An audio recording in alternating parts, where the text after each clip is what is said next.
Hello, friends, and welcome to 2% the Podcast, an e-commerce podcast focused on giving you tactical strategies used by today's leading D2C brands to grow their business by 2% every day.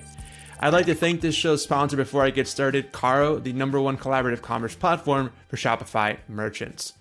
In this episode today, I have the pleasure of being joined by Chandler Dutton, the Senior Director of Retention at Magic Spoon. They are one of the most innovative D2C brands around right now. And in this episode, I asked Chandler some fundamental questions like, how is Magic Spoon thinking about customer retention? How are they getting their customers onto subscriptions? And if every customer should be on a subscription?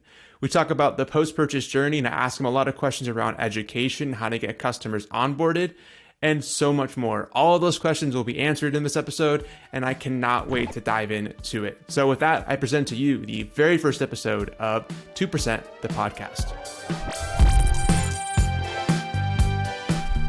Chandler, welcome to the show, man. How are you? I'm doing good. How are you? Doing good as well. Yeah, it's a nice day here in San Diego. Sun is out, which is also nice. So I'm feeling good. I'm excited for the conversation, man. Yeah, I don't know if there's such thing as a bad day in San Diego, though. Yeah, fair enough. But hey, man, I appreciate you taking the time today. And I'm really excited for this conversation. I think we're going to cover a lot of ground on the retention front. How would you describe Magic Spoon to someone who's not familiar with the brand? Magic Spoon is a high protein, low sugar cereal that takes the cereal flavors that you know and love from your childhood and makes them, I would say, adult friendly from a health perspective. So if you think about like Fruit Loops, we have a close equivalent in our fruity cereal, but with 0 grams of sugar and like 13 grams of protein per serving. We've got a cocoa flavor. Like we really try to think about like the nostalgia of having a bowl of cereal on Saturday mornings, watching cartoons, but then think about like, well, if you're like an adult, what sort of health do you want in that? And not just for adults, like for kids as well, of like, how do you be more mindful of what you're feeding your family? Totally. I mean, it's a great product. The first time I discovered it, it was that nostalgic feeling, like you said, to be able to have cereal, but kind of have it in a healthier way, and also to like great ingredients as well. So I'm a huge fan of the product. I just went through my box. I usually put products that I have on the table here. I don't have one today with me. But hey, man, I'd love to ask a few more rapid fire questions before we get into the meat of it. What brand do you derive the most inspiration from? Yeah, I'd say the brand that I derive the most inspiration from is probably Patagonia. Mm, Really, it comes down to, I'd say, like a couple things. Obviously, everyone knows about, it's mission driven. They're very thoughtful about the products and how they create them. But also, like, they're an incredibly smart team with their strategy. They do a lot of personalization. And then everything they do comes back to making sure that the product is delivering value for the audience that it's targeted towards. Like, we'll talk about this more in terms of like retention and the role that it plays. But for me, like, retention is not about who's sending the best emails or who's got like a really crafty SMS strategy. It's who's bridging the gap between what customers want from that product or from that brand and then delivering it to them. couldn't agree more. I think that's great. And I'm sure that'll tee up a little bit more as we dive into that later. What bad advice do you see given often to retention marketers or maybe D2C brands at whole? Yeah, so this one I think is a little more recent and it's a little counterintuitive to like promoting retention. But there's been a lot of talk. I feel like it's really, I mean, with the change in the economic environment in the last like 6 to 12 months of saying like push really, really hard on retention and deprioritize acquisition to the point where you like stop caring about acquisition. Right. And that's not to say like retention is critical. If you're not thinking about retention, especially once you're past like product market fit, then like you are hurting yourself and you're not maximizing your profit potential. But also, if you say like, I'm going to allocate all of my resources, all of my focus into retention, and you totally stop spending money, your cohorts are shrinking, like your business will shrink. There is just not a company outside of maybe some like fringe, like high fashion, really expensive price point, like retailers where you're going to be driving like 90+% of your business just from repeat customers. If you're like an earlier stage D2C company, Sure. like retention is really important. It's going to be where you drive a lot of your profit, but like you can't do that at the expense of still thinking about acquisition. I think there's like a lot of like, it's weird to say this, but like sexy hype around like Mhm. retention and loyalty now. But retention only works insofar as you have acquired customers to retain, because like eventually like you'll see little bits of churn across all cohorts. You have to still be thinking about like how do you be smart around acquiring customers. Totally. I mean, you got to keep feeding the retention funnel, and you got to keep feeding that, top of the funnel and getting folks in the door. One of my favorite pet peeves about this industry, like you go to any of these webinars today, and I'm not throwing folks under the bus by saying this, but like you've got like tech companies saying it's all about retention, only retention. You don't need to do anything on the acquisition side. Yeah, it's just one of my biggest pet peeves. I think you're spot on and saying that. Where do you stay up to date or learn about what's evolving in the industry? Like, do you have any favorite resources or things that you get a lot of value from on the e-commerce or retention front? Yeah. So I'll say on the like more, I don't know, tactical practical side, like I'm a big newsletter guy. So some of my favorites like Lean Lux, I read like every edition. Modern Retail. There's an interesting one called Chips and Dip, which is pretty fun. Like they've got some like e-commerce news, some retail news, and at the end of every newsletter, there's actually like a blurb about like a real dip you can make. Oh, that's Um, cool. it'll sometimes be a soup or something, and then a newsletter. I'm gonna say her last name wrong by Alex Grayfield Mhm. called No Best Practices. Really I've heard, enjoy. yeah. That's a great one from Alex. I'll link out to all those in the show notes for folks to get to. And Um, and oh, sorry. beyond that, like I am really big on trying to have like conversations with people, like whether it's calls or like on Slack groups. I've delved pretty deep into the world of like ecom D2C Slack groups. So I'm in like four or five, and I'll like send someone a message like, "Oh, hey, saw you all doing this. Like, why are you doing this?" Or like, "How do you come up with that?" And like sometimes there'll be a phone call, or sometimes there'll be like three messages and a goodbye. But like trying to actually like talk to people to understand not just what they're doing, but like why they're doing it. Totally. I think some of the best advice that you can get and references come from those private groups that people are a part of. It's definitely great to have that peer kind of group and sharing and learning together. If you could have one gigantic billboard anywhere with anything on it, metaphorically speaking, to get a message out to everyone about customer retention, I know it's a broad one, but what would it be and why? To everyone, I feel like I'm like in Times Square and it's just a bunch of tourists being like, "What the fuck is this?" I would say this is more for marketers and brands and all that in the world, but um, not all LTV is created equal.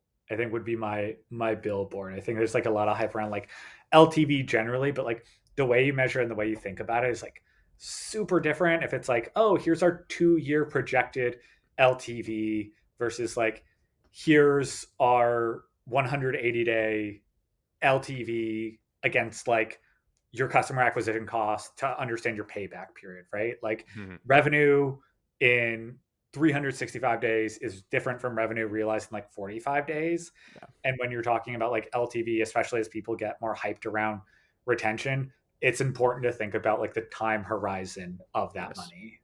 Totally. That's a fantastic answer. And I think, data and insights are only as good as what you compare it against or how you look at that. So I think there's a lot of things that, yeah, not LTV is created equal. I think that's very, very well said. Last question. Best recent purchase of something under $100. So this is like a super Brooklyn or New York answer. Recently bought a toaster, which is the first time I had a toaster in like 5 years because me and my wife live in a tiny apartment and we had to like prioritize in terms of like shelving space. Oh, Like, do we want to have like a magic bullet or a toaster or like things like that? And we finally threw out enough stuff that we have room to keep a toaster. nice. And it's been pretty big this week, been big toasting week. Absolutely, dude. A great toaster can be life changing. I love it. Cool, man. Well, I appreciate all that. Let's dive into some customer retention nuts and bolts now. As I love to ask this question to frame up with anyone on the retention front, like what keeps you up at night as a retention marketer? The biggest thing it's like keeps me up at night and causes me anxiety when I'm putting together plans is incrementality. Like, is what I'm doing right now actually making a difference to the trajectory of customer behavior? Or is it just like shifting money around or like misattributing things? Like, these tactics, like you can do a lot of stuff that ends up like looking good. I think there's a lot of stuff on the email side that's like this percentage of revenue where it's like you're just moving money, Sure. right? And the ultimate goal is like incremental impact where you can say, because I did this, this changed Mm, fundamentally about our business economics. And that's the thing that like everyone's so like bogged down day to day, and I'm like no exception of like you're normally just like running on like the next thing that you don't always have the chance to say like, is this going to change your trajectory of customer behavior? And that's the thing that I worry about is like, do we look up one day and be like, we did a bunch of stuff and actually like it only made like a 1% impact versus doing nothing at all? right. And I'm curious too, like, does that impact a lot of how you think you make decisions then as a retention marketer, like looking at the incrementality and being more mindful of like what are these impacts and what are they drawing? Because yeah, I mean, you hear a lot in the space, email driving X percent of revenue, SMS driving this percent of revenue. It's all percentage based, but like we're not looking at like actual maybe impact and business growth as a result of that. So I'm curious, like, does that impact how you make decisions and think about what decisions to even invest in? Yeah. Yeah, it really does. Obviously, it's hard to keep in mind that like all the time, and you can be paralyzed by it. But there are certain things, especially at like big inflection points, that we look at like, okay, how do we make sure that this is actually incremental? We did sign recently with SMS where we've like dramatically grown our SMS list in the past like year or so, and we're sending more than ever, but we're just like, how much of the sending is actually driving more revenue, Mm, especially when you think about like overlap with email. So we had to yeah, conduct a couple tests to be like, for these segments, like, is it valuable to be sending them email and SMS? And also, like, does that value, like SMS is an expensive channel, does that value make up for the cost of those messages? And what's the point at sure. which maybe we stop messaging people or we like intentionally sunset people because it doesn't make sense to keep sending or to keep them on the list, even though like a big list sounds really sexy when like SMS is a hot topic. So we can be like to investor like, we have this many thousand subscribers. And it's like, yeah, but maybe we shouldn't be messaging more than half of them. Yeah. I mean, that's a very, very good take and something I'm sure we could talk a lot about as well. And I think, you know, one of the things that I get as I talk to more and more retention marketers and even myself, when I was in the brand side, um, sometimes like being really curious and asking good questions and trying to dig deeper, like you're saying, looking into some of these channels, asking the questions of what is making the impact, is there overlap, spend, even looking at the SMS side of things, a lot of that meant for sure. I think that's spot on.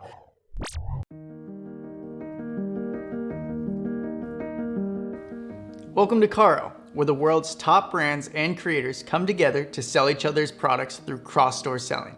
You can join Caro as an online retailer, product supplier, or both. As a retailer or creator, you can sell other amazing products on your online store, allowing you to quickly expand your catalog and increase your average order value, all without the upfront costs of investment in new inventory. You simply sell more product and collect a profit. As a supplier, Caro opens up an entirely new sales channel, making your products available to be sold on thousands of other top brands and top creators' stores.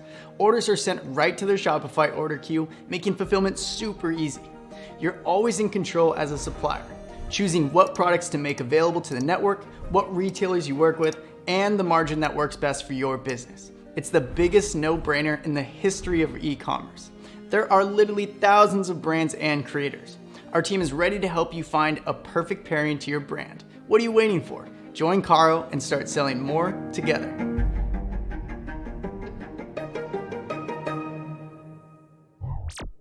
Talk to me now about how you really approach customer retention at Magic Spoon. I know that's a broad question and maybe we unpack a little bit, but how are you taking a first time customer and turning them into a repeat shopper?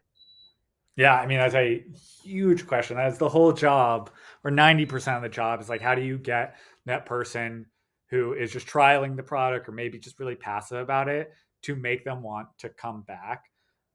On our customer retention, it's a combination of a few things. So one, sort of go back to the point about Patagonia of like, how do you deliver real value for the customer? Like we lead with education and like reinforcement of why this product is meaningful in your life. So you make your first purchase and you'll get a few messages from us about like why we make the product the way that we do, what you're getting in the product, like highlighting the macros, trying to lean into both like the practical and emotional sides of like, why you're going to buy like a healthier cereal versus like having a protein bar and the joy that you're going to derive from the product. Mm-hmm. And then it's about thinking about like, what are the ways that the customer wants to buy and what are the best ways for a customer to buy. So for a first time customer, once you validate like I do or don't like this product enough to make another purchase, and obviously like taste in itself is like a huge consideration. That's a whole separate thing that we can get into our strategy around like how we make sure the product is as good as it can be to convince people to like want to come back on taste alone. It's about thinking about like, are you a good fit for subscription? Let's make sure you understand what the subscription value props are. Let's make sure if you do want to sign up for subscription, we're clear about what you can get in it. Like, so our messages about subscription generally not just highlight the like value of it in terms of like save X% and like get limited edition early access, but like you can cancel anytime, you can modify the dates anytime, you can change your flavors anytime. Like, let's have an educated subscriber.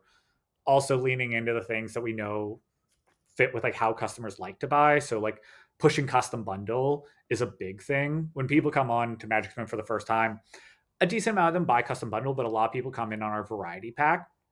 That is by design. Our landing pages are designed around pushing variety pack, expose you to as many flavors as possible so you can find the ones that you like most.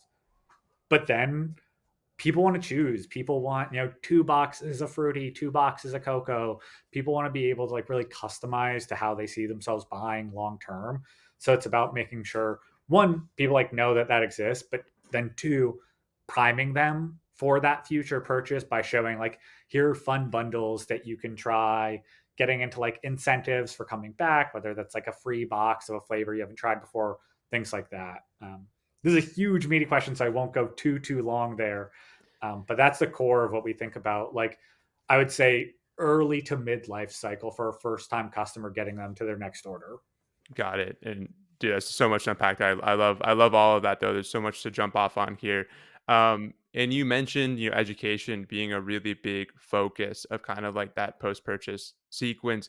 Can we dig a little bit deeper and maybe into some of like the flows that might be set up here? Like, is the transactional channel coming into play here? Like with shipping updates, are you using that to maybe educate and do some things there? Like, what is that sort of like kind of maybe first 30 days, not every email or SMS for sure, but just sort of what does that kind of look like for a customer?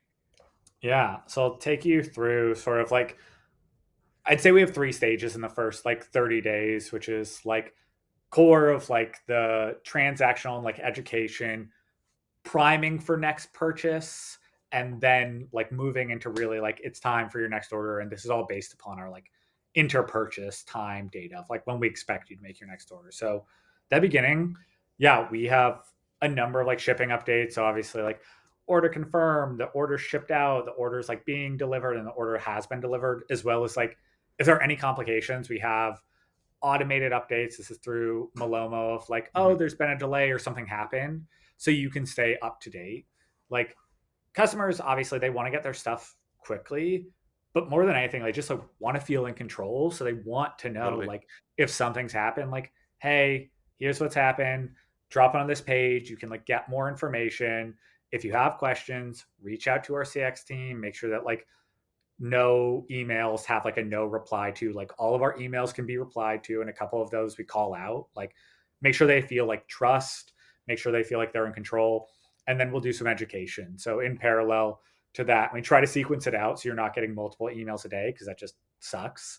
We'll have like an email from one of the founders. We'll do like, we have a fun little FAQ of like, how did you make it like this? Why is this like a good thing to eat? Things like that.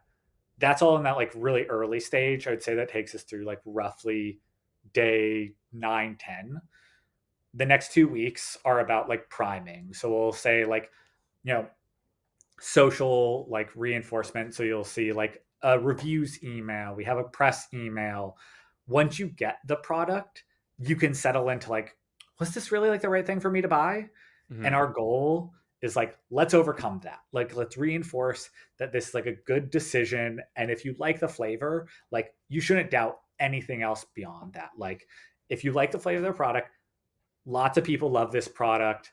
It is a product that will be like really valuable if you're trying to be like healthier, things like that.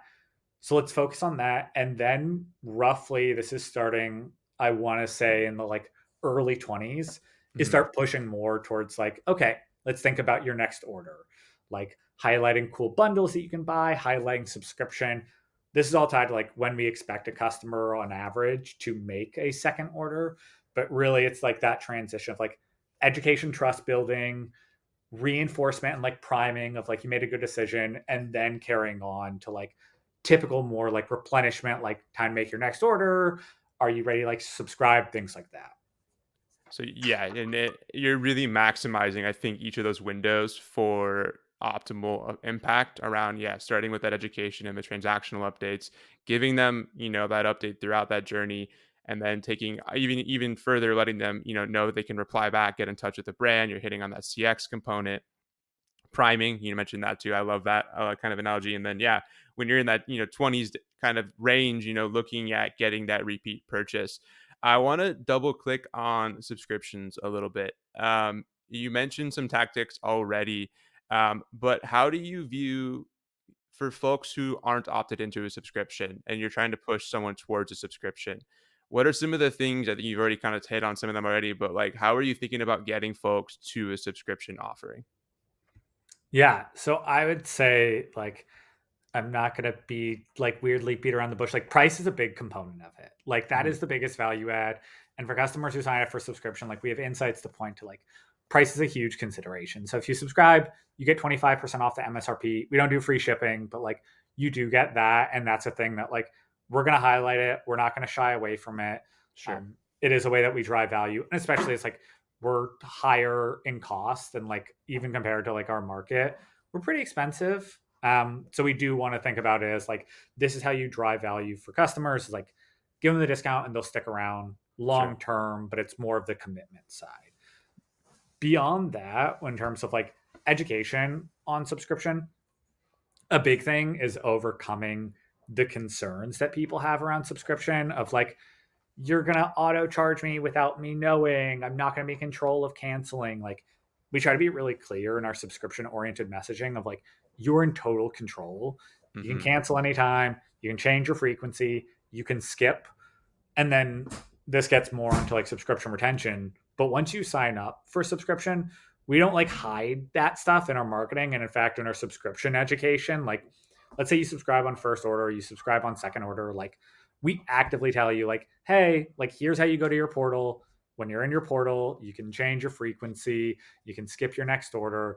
Like the goal is to not hide those things from Yes. people. The goal is to make sure that you're like building trust by saying, like, you are going to be in control, and then once you sign up we'll reinforce like, and here's how you take that control. Because that's the thing a lot of people really hate about subscriptions is like it feels like you're just giving away power to a brand who's just going to charge you like indiscriminately. They're going to make it really hard for you to cancel, and that's not the objective. The objective is for this to be a sort of mutually beneficial thing.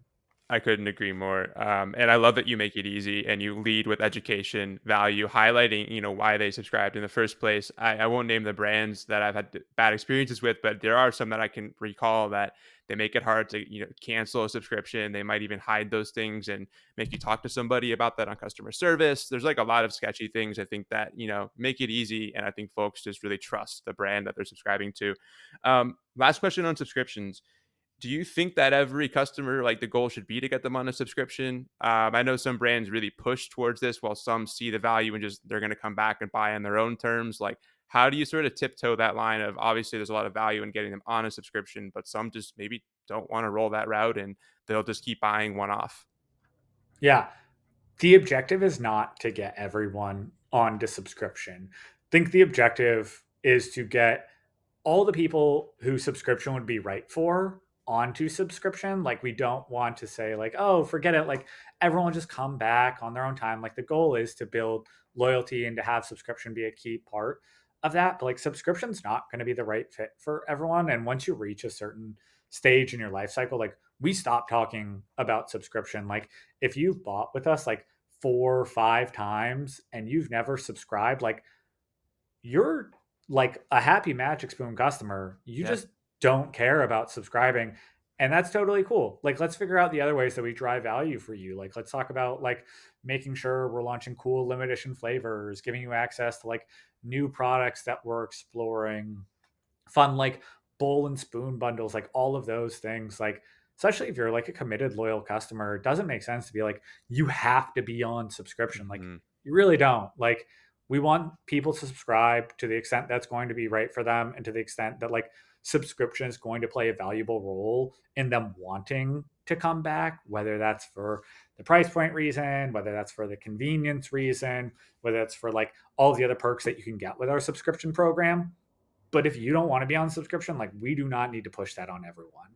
Yeah, I love how you're thinking about that, and also to adding a lot of value to folks who are making multiple purchases but just not on the subscription, thinking outside the box a little bit, and yeah, making it recognizing that they're still a loyal customer just in a different way.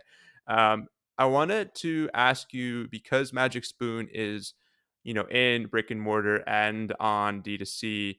How do you see like the retention channel kind of playing off of, maybe like, I might see Magic Spoon in the store and then come by D2C or vice versa. Like, does that maybe influence or change how you approach retention at Magic Spoon? Yeah.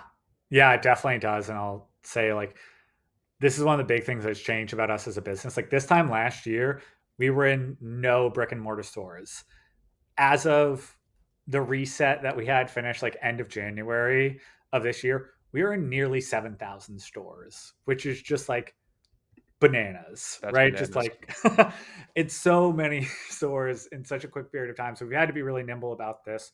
Um, and because of that, I also want to say, like, when you say like retention channels, I don't think of retention channels as just like email, SMS, things that you do post like purchase. I would also point to like the website as a core part of the retention strategy for people buying in brick and mortar, in terms of things like flavor availability, right? Like, Hmm. we are not going to have all 10 of our evergreen flavors in retail, and we're certainly not going to have like every single one of our limited edition flavors. When you come to the site, if you've been to Target or you've been to Walmart, where we've got, 3 4 flavors, like, there's a whole world of stuff that you haven't been exposed to yet, and it's going to be our job to like have you discover those like fun new flavors that you may want to try that you're not going to get in stores, right? um, so I'd say like it changed how we think about it from a marketing standpoint, in terms of like, if you self-identify and post-purchase that you bought in retail, we want to think about you a little differently. If you're coming to the site and like we even don't know that you are a retail customer, like, we need our D2C presence to play a unique role from what retail does. Otherwise, like, doesn't make sense for it to exist, right? Like, why don't we just put 5 flavors in retail? If we sell 5 flavors online, then like the website doesn't do much. So thinking about that. But I'll also say, like, I don't want to go too deep here because there's so much. For us, retention gets really interesting because it's not just about like, the marketing side where we want to deepen their relationship, introduce them to those products, and like maybe find the right way for them to buy. So like maybe subscription's the right fit for them long term, instead of Hmm. going to the store because they want those other flavors. So they just like want the convenience of delivery. But retention for us is sort of an insights hub at Magic Hmm. Spoon. And because of that, there's this interesting thing where like our D2C side is not just like a receiver of customers and not just like the receiving end of everything going on with retail, but also can push change on the retail side. So like Sure. our custom bundle product, which is our most popular way that people buy, is literally a digital store shelf, which is super cool. So we can say, like, if someone comes on to custom bundle, what flavors are they picking? Can that stand in a little bit for like what flavors should be on shelves, right? In terms of like when Totally. someone comes to custom bundle, what flavors do they pick?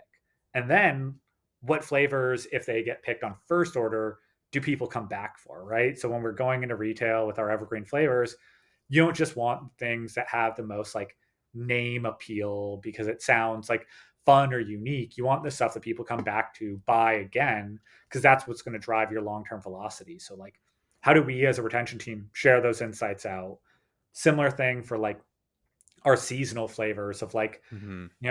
in Target, like we'll be looking at doing like a limited edition seasonal flavor. And the question's going to be like, well, what's going to pop for that season, right? and we've done like 20 limited edition flavors. So we've got great data on that, not just in terms of like what drove good sales pop, but what reviews looked like. And then obviously like surveying, testing on site, like that whole thing of like D2C as sort of an insights hub of like, this is where you validate something quickly, you get insights, and then you can think about retail expansion. Like for us, it's really about not just how we think about being on the receiving end of customers finding us in retail or people going to retail and back and forth, but like, how do we take the insights from what we see in the customer journey and pass those on to the retail team for them to make smart decisions? I love that, man. And I was talking to Cameron from Orobora. Even they've got a similar strategy around, yeah, letting D2C be the insights hub to learn about, how to inform a brick and mortar strategy a little bit better. I've heard this theme a lot from folks who are omni-channel and thinking about that. But I love you mentioned the website too as a retention channel. That's great. I think that, like there's a lot of stuff that can happen on a website that is retention focused, that even if someone doesn't give their email or their SMS, you can still use that to obviously inform a lot. I wanted to ask you about sort of like the SMS channel. We talked a lot about email, and I'm curious, like with SMS, what role is it sort of playing in the communication and retention strategy? We don't have to go too deep. I'm just sort of curious, like what is that kind of playing a role in for Magic Spoon? Yeah. So we think of SMS as sort of a pseudo loyalty channel in Mm, a lot of ways. Like if you've chosen to let us into your phone, like it's a really privileged space. And it's different than like email. Like email's become a lot more normalized. Like you can sign up. I have an email address that's signed up to maybe over 100 brand emails, just like get me too. get Yeah. insights and stuff. But like SMS, like we're not going to think about it the same way as an email channel. We're not going to be sending you like email. I think we send probably 3 to 4 emails a week. Like SMS, like we're really careful about like at most one text gets sent a week from like a campaign perspective. It has to be high leverage. It has to be unique. Like we really aren't going to be doing something that's like as standard on that side. Like we want to make sure that it's rewarding people for signing up for the channel and that we're not taking advantage of their trust of letting us into their phone. So like how can we think about that as a really like privileged point in the customer relationship, as well as a great way to like, because it's a little closer, because it feels a little more personal, like another place to get insights. Like we'll have our product team occasionally ask like, okay, holiday flavors, like we're sort of torn between like X, Y, and Z. And like last year, we were trying to figure that out. And they're like, okay, we actually need to figure this out in the next like 48 hours. We're like, great. We're going to send a text to people. Hmm. We got like over 7,000 responses in Jeez, about like 4 hours. dude, that's awesome. And it's just like because SMS, like one is such a special channel that you get in front of people like so quickly. And then two, like we're not abusing that power. So we're still trying to keep people like engaged and feeling special. So when they get a text, they want to pay attention. I love that. I love that you're thinking about SMS in a totally different lens, but using it again, come back to that insights hub, keeping it, very valuable. And also too, like you brought it up earlier. I mean, SMS is a costly channel and not used appropriately, it can very much wreck your margins, very much Yeah. wreck a lot of the hard work and stuff that you've been doing. I had Aaron from Recart a conversation with him the other day, and he was talking to me about that, the costs and some of the transparency around there. So I appreciate that. Um, I wanted to maybe ask a couple like final questions here before we kind of look forward.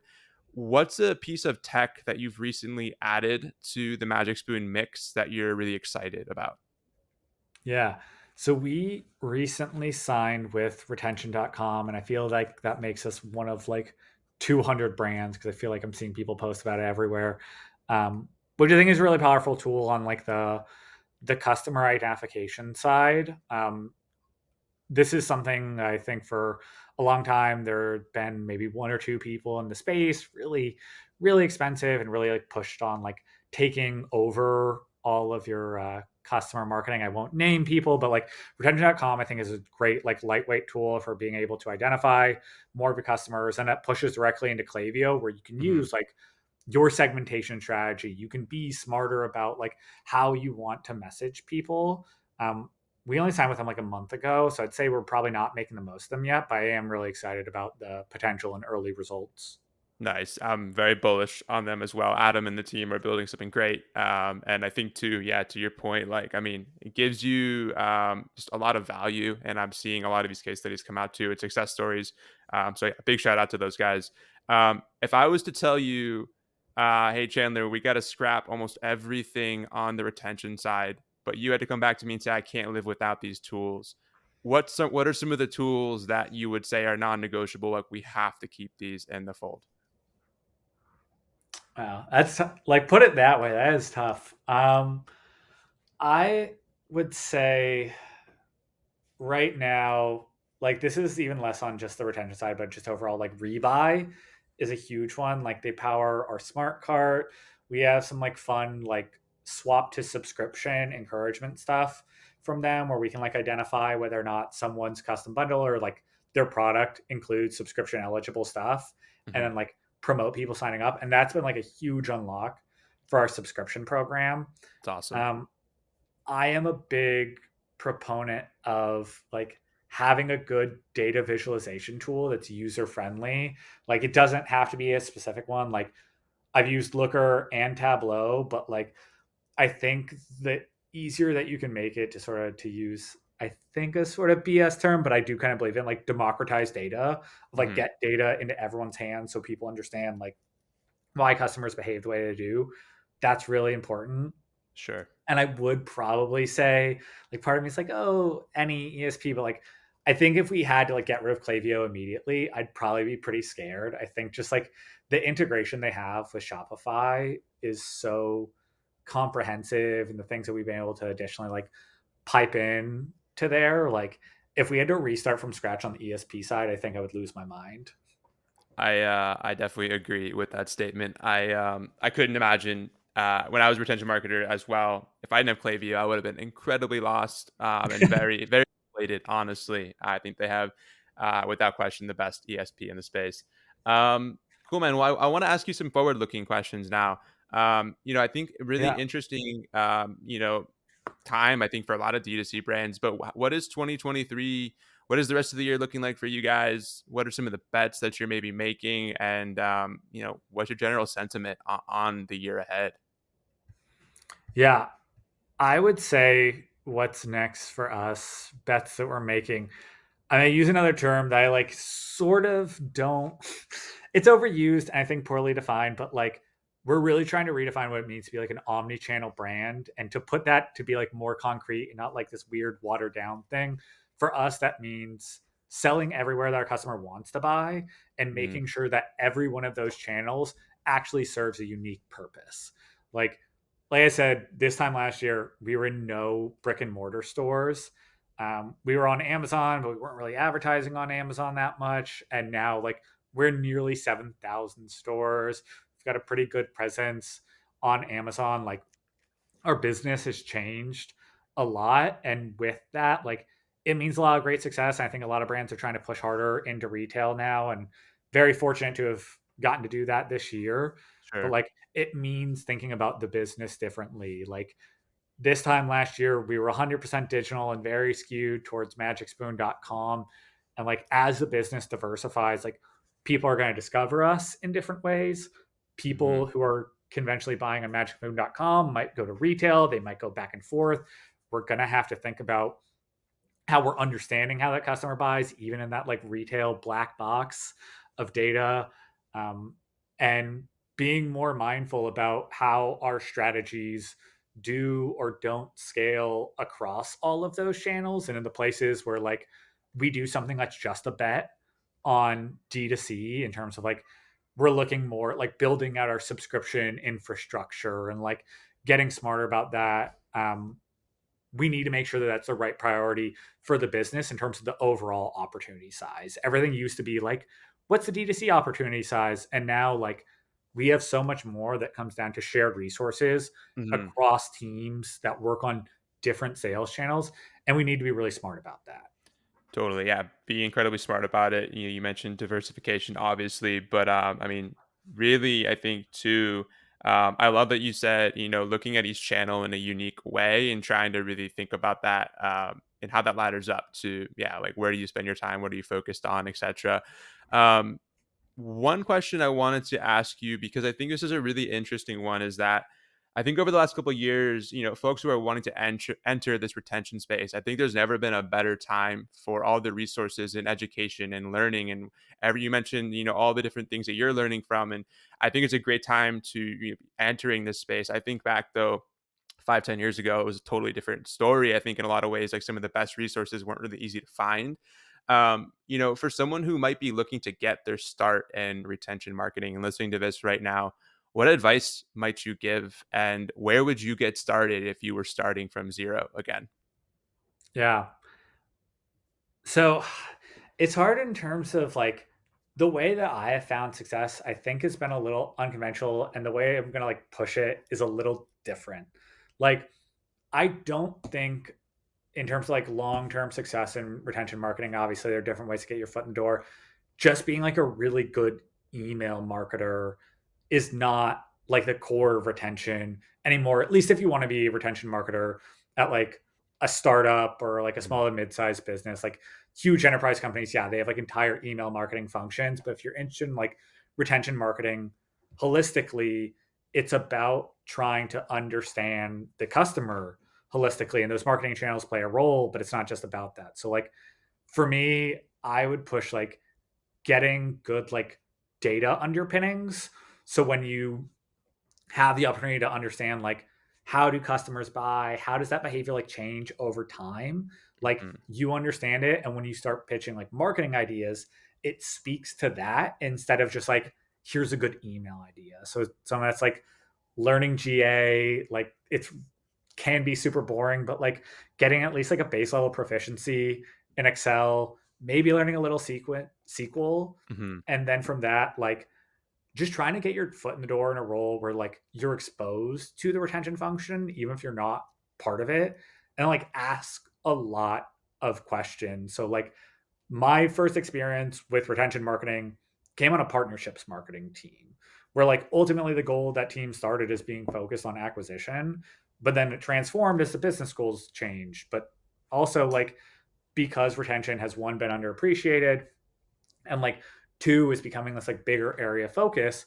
like if you are a young curious person who's like at a company who wants to learn more about it, like the lead of the retention team or the managers on a retention team are going to be really fucking hyped to talk to you about it. So like make sure that you're like going in and asking questions and not being afraid to try to understand like the why, being Yeah. curious. But I do think like if I had to redo it, like I would start with getting stronger on like the data side first. I think I like started on like being more in the marketing, conventional marketing, creative processes, all of that, and then came over to like the data is really important. But I would probably like focus on getting those like data underpinnings. I love that, and I think you're spot on. And like, when you're able to take data, infer insights, and then be able to communicate that out and justify your ideas, it makes you, I think, a very dangerous asset to any company in a lot of ways. But like, I think it helps quantify your worth. I think it helps you grow faster in your career, even outside of retention marketing. I think anyone who can really infer that and just advocate for themselves, but also justify the decisions they're making through data, such an underappreciated skill. And I think you're right too, talking to folks, like folks love to share information. I think like coming to the retention team and trying to find out insights, and I think that curiosity too, like you mentioned, asking great questions but being really curious is always the right mindset. So I think you're spot on in saying that, man. Final question before I let you get out of here. What's one of the best or most worthwhile investments that you think that you've made thus far in your career? Can I give you like a practical one and then like a more general one? Let's do it. Yeah. Practical one is this was a handful of years ago. Once I realized I was like a little like data deficient, I did this course with Udacity. That was like a data analyst nano degree. I did like some SQL, some R, and some Python. And well, frankly, I've like forgotten most of the R and Python. Like Mhm.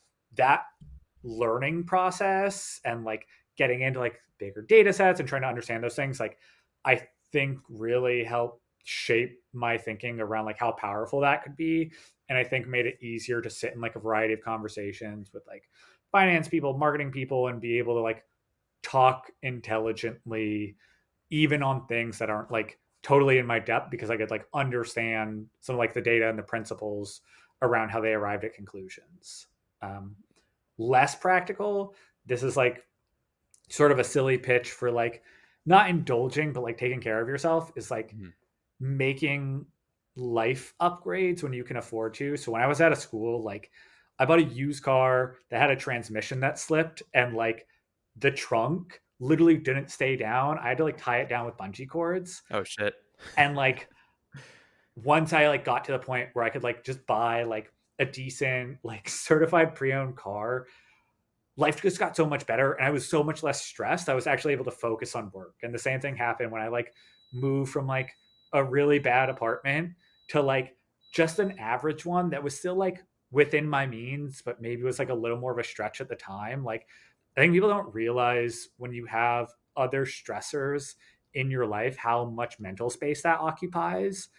And if you're able to like find the way to clear some of those stressors, even if it's like a short term, like financial stretch, like you'll be shocked at how much it improves your abilities at work, your ability to like engage more meaningfully in the rest of your life when you're not like high key panicked about other stuff. That's very, very true. And I think about like, one thing that comes to mind for me, like I love to work out, but going to the gym was always a challenge to do that. So I just bit the bullet and built a gym in my house, and know like Nice. and so like that for me, I knew it was an upfront cost, but it's totally changed how I work, and it's changed my relationship to fitness and all these things. I agree. If you can make those lifestyle upgrades, they really have a trickling impact, I think, on your work, your professional life, obviously, but your personal life too. Hey, Chandler, this has been a blast, man. I really appreciate you sharing so much with us and being, really open to just telling us more, I think, about how a high-performing retention team thinks, focuses, and then really takes action. Where can folks go to get in touch with you, with Magic Spoon? Give us some stuff to check out. Yeah, for Magic Spoon, you can find us at magicspoon.com. For getting in touch with me, I'm not super active on social media, but you can find me on LinkedIn. If you just Google my name, Chandler Dutton, Magic Spoon, I think my LinkedIn is like the first thing that shows up. So you can always DM me there, and I check that like once a week. Nice. I commend you on the once a week. I'm a little bit of a fiend for social lately, and I need to get better at that. But hey, man, I really appreciate the time. I'll link out to that in the show notes. Thank you again. This was a blast, and you're welcome back on the show anytime. Yeah, thank you so much, man. I had a great time. Thanks so much for watching today's episode. I hope you got 2% better for watching. And if you haven't already, consider giving this video a thumbs up and subscribing to the channel so you never miss another episode. We have a variety of e-com topics to talk about this season that's going to get you 2% better each week across a variety of topics. Also, if you want exclusive content not covered in these episodes that's super tactical, head over to getcaro.com/podcast. You'll find full episode recaps, transcripts, and so much more content that we don't have time to cover in these episodes. Lastly, if you want to continue on the journey right now, I encourage you to do so. I will link to a other episode right here. You can take advantage of that. Click just right there, and that'll take you to that episode. And with that, I'll see you next week on 2% the podcast.